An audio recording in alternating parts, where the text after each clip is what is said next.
صباح إلى أحلى متابعيني. طبعا اليوم جماعة طلبوا من عندي شلون أسوي لبلبي. هذا لبلبي التشريب اللبلبي، أنا أسويها كل مرة على هاي طريقتي. اللحومات أخلي قليل من الخل تغلي، وأجي أغسلها كلها وأخليها مرة ثانية وأغليها بالمي مغلي، وأخلي بصل فوقاتها، وأخلي نيمو بصرة، فد 4 5 نيمو بصرة وورق غار وياها.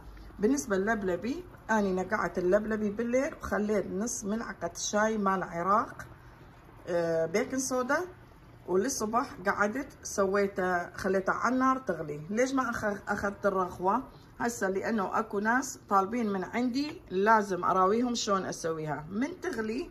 شوفوا هاي الرغوة مال اللبلبي لازم كلها تشيلوها، أنا ما شلتها على مود الفيديو.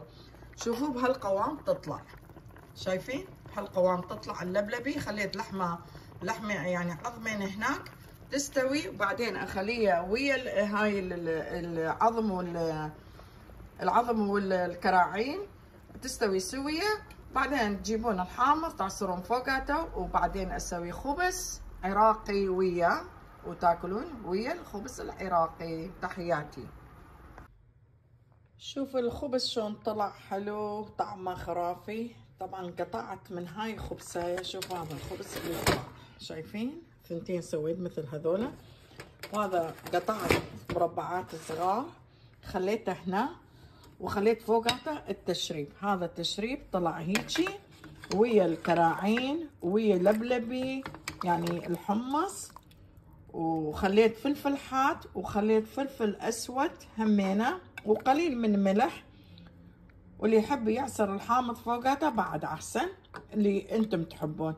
شايفين هذا خليت نيمو بصرة همينه بيها، شوفوا صار قطع صغار بيها.